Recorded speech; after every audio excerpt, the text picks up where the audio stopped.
hard to do also is let you know what I see on this message and what I'm seeing to get this message started from tapping in with the ancestors, source, the most high God consciousness, spirit guides, universe, is the fact that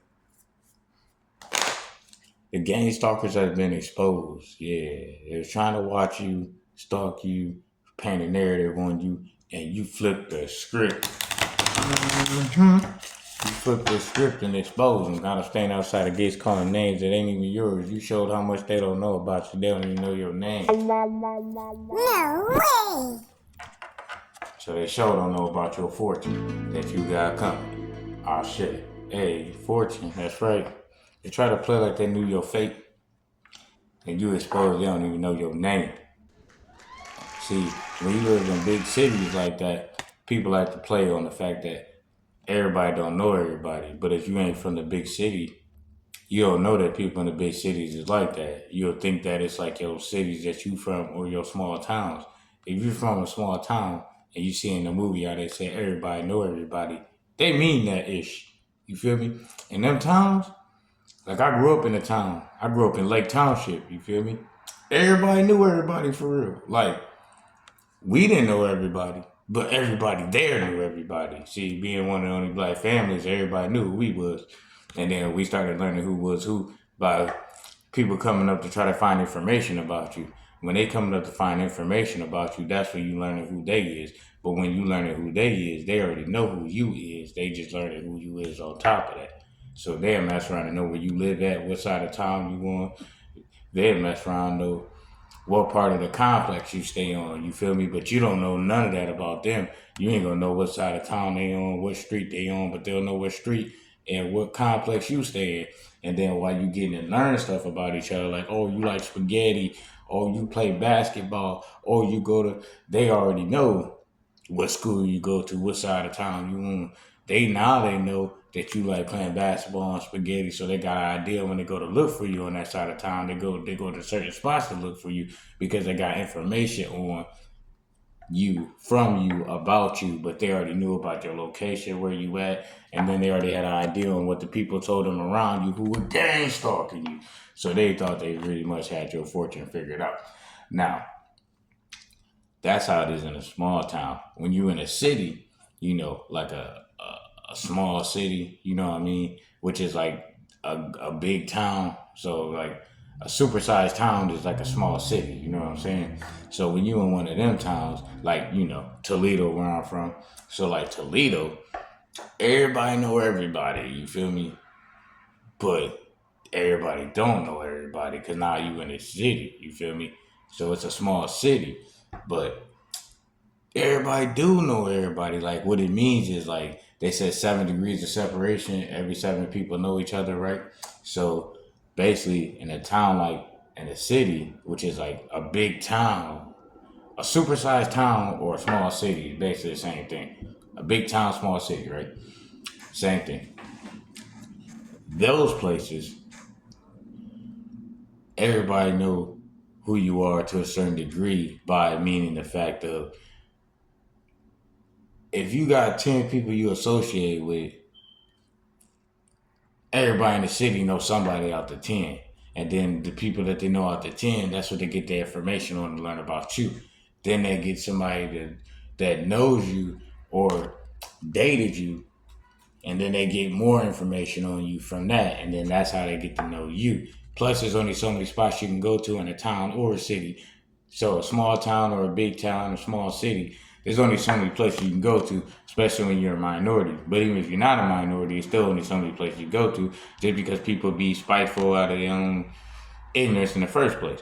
So no matter what your nationality is, you still only got so many spots you're going to be going to. And if you're somebody that go to any spots, then they going to really know who you are because you're always standing out at every spot because you're always the guy that's always going somewhere else or the woman that's going somewhere else. So that's how a small town or a big city, a small town or a small city or a big town or a small city will know you.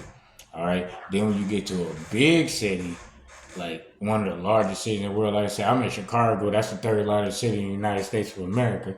So when you get to a big city, like one of the major cities, the metropolises they be calling them, right?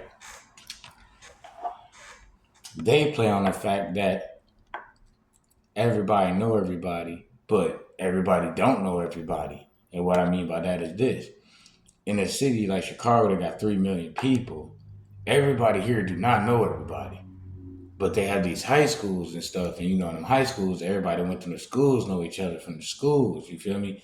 So what they do is they just go by the schools. They'll try to play off of what school you went to or what side of town you on. They'll try to figure out who they know that be over that way to find out who you are and what about you. Because at the end of the day, all the people gossip the same way, from small towns to metropolis, the big cities, the small cities. Doesn't matter. They all operate the same way. So they always gonna try to peep your fortune and try to get a heads up. You feel me? In the same way a small town I hate on you if you try to grind and get your money, is the same way a big city try to hate on you if you try to grind and get your money. That's why people use gangs, because the gangs is the way that people group up, because they can't fight. Like, think about it, man. You got all these big cities, man. People still people, bro. At the end of the day, most people, there's more archers than warriors. Take that as it resonates. More archers than warriors. Take that as it resonates. So like I said, everybody's always trying to peep your fortune, because when you're one of the chosen ones, your light shines and they can't help but see it, and they're blinds. You feel me? Because if you just living in darkness and ignorance, or darkness of jealousy, darkness of envy, then those that ain't envy, ain't ignorant, they're gonna shine bright in your face, because that's what the light is gonna stick out, because the light is the consciousness. If you got a higher consciousness and you vibrating towards a goal, you gonna shine like the sun on their ass. So they gonna see you. Then once they see you, they just gonna be trying to figure out how they can try to link up with each other to try to manipulate your fortune to get you to join them. Because that's what make a big group stay a big group, is because of the fact that the new people keep joining.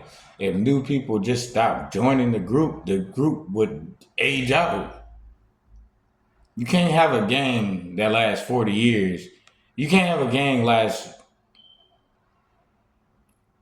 60 years, bro, if you don't keep getting new members. That's why they try to be saying, oh, you born in this. Right. They got it, because they, at the end of the day, they seeking a tribe, and they don't know that they tribal because they lost their spiritual conscious connection. So they don't really know they tribal, but now they just stuck to a gang. And that's how they end up stuck there. You know what I'm saying? Because think about it. When a certain level of consciousness happens, a person in a gang will be like, I'm getting out of this. A mind is a terrible thing to waste, and your consciousness holds your fortune. That's your fate. Hermit mode is what you was coming out of. So you might have been in hermit mode. You might have been in hermit mode whether you knew it or not. That's because you were standing to yourself, because that's how your consciousness got tapped into. You tapped into your higher consciousness. And remember, tapping into your higher consciousness does not mean you're fully connected with your higher consciousness. You want to play tag, you it, right? Yeah, but this ain't tag. And then when you tag somebody else, they it. You feel me? So, I mean, what is really it? So if you tapped into your higher consciousness and you're not connected to it, what's tapping? See this? I tapped the card. You see, when I tapped it, that's me connected. Then when I untapped it, that's me disconnected. See, I'm on the ascended consciousness connection where we spiritually conscious. See, I'm always connected. See, people be tapping in. I'm all in. So in hermit mode, you was tapping in. You feel me? Tapping in, see the hand, tapping in, see the hand, tapping in. So this is in hermit mode, you tapping into the higher consciousness with, and other beings are tapping into the higher consciousness. But that's what you've been going through in the past. You tapping in there, and you may not even knew that that's what you was tapping into. Or maybe you didn't know that you was tapping into your higher consciousness. You just knew you was tapping into something. You might have called it a spirit, soul. You might have been talking about God. But you know, so you tapping into a higher consciousness, but you not knowing what it is, right? That was in your past when you was in hermit mode, but all you knew you was tapping in, so you was trying to get up. Now, the devil in present time was what they're trying to say you tapping into. So they're trying to say, oh, you connected with the devil. Right, because they saying that because they spiritual guidance ain't never fully teach them what they doing. They just only was taught enough to be manipulated by it. You know what I mean? It's easy to be manipulated by somebody who just reads out of a book and they're picking with verses of scripture they're telling you out of. You know what I mean? Then they telling you don't even read the beginning of it. Oh, don't read the Old Testament, only read the New Testament. If you read the Old Testament, you'd be confused. But God's word is all true and none of it's lost. Then why wouldn't you read both? It started with Old Testament, so why wouldn't you even read the Old Testament? You want to just skip the whole beginning, and you wonder why people lost. The devil right here was in the book in the beginning, right? But they want you to read the New Testament, don't even read the Old Testament. They always been manipulating with them Bibles the whole time anyways. And anybody that was seeking the Most High God consciousness was supposed to be seeking on their own accord anyways. Not seeking fortune. They're supposed to be seeking for the knowledge and wisdom and guidance in order to find purpose and reason. So when you get to that conscious level of thinking, like you are at present time, they'll call you the devil or refer you to the devil or say you are connected with the devil. But the Most High God consciousness, even in their religion, said everything was darkness. And then he consciously made light because he had to be conscious to be even aware of the fact that there was no light to create it. You can't be in no darkness and then create light on purpose without being aware of what you're doing. And the awareness is the consciousness. So the Most High God was conscious before he created light. So when you get that understanding, they'll start saying you as the devil. What we got going on in the next 9 to 15 days, y'all pay attention. This is what's popping up. Luxury. Hey, it means you got good fortunes coming. Man, hey, fortune. Started with fortune, ended with luxury. Right, you got good fortunes coming because you've been in hermit mode, putting in the work, connecting with your higher self, connecting with the Most High God consciousness, connecting with Source, connecting with the ancestors. The ancestors is like your spirit guides, all right? When you tapping into your higher consciousness, the Most High God consciousness, the universe, Source, it's everything. You feel me? It's everything. So it has many things on the way up as you're traveling before you understand what you're rocking with that helps you along the way. Because you gotta think about it, like the king of a kingdom doesn't always hold the hand of every person in the kingdom, bro. He doesn't have to. The king or queen does not do that. They speak to them. They might shake their hand. They might have days where they, get to meet them all and stuff like that. But they're not there like, hey, I want to learn how to do math. You're probably not going to be able to get a private session with the king of your kingdom to teach you how to do math, no matter what age you are. You're probably not. That's why it's an honor to be taught personally by the king or queen, because they're not teaching everybody personally. They're so good at what they're doing. Like, for example, if I train somebody on how to do tarot or coach them or guide them on how to do fitness training or coach them or guide them on how to do something, they're going to be able, the student is only good as the teacher. So when you're really good at teaching, then your student that you taught should be able to teach. So if the Most High God consciousness is teaching things and already has students, then their students become teachers and they be teaching. So who they going to teach? Well, there's people in the kingdom that want to learn stuff. Well, they're going to learn from one of the teachers that was taught by the kingdom. The kings, you feel me? Or the king's main people, like they go down. You feel me? As you learn, so shall you teach. You feel me? As you raise your consciousness up, you will find yourself helping others or guiding others or coaching others as they raise their consciousness up. But while you're up, you'll mess around and find yourself getting taught while you raising your consciousness up some more so you can help. And that's how it goes. So, and when you get that kind of knowledge and wisdom behind it, some people see you as a devil because their consciousness ain't even make the card. They underneath the word hermit.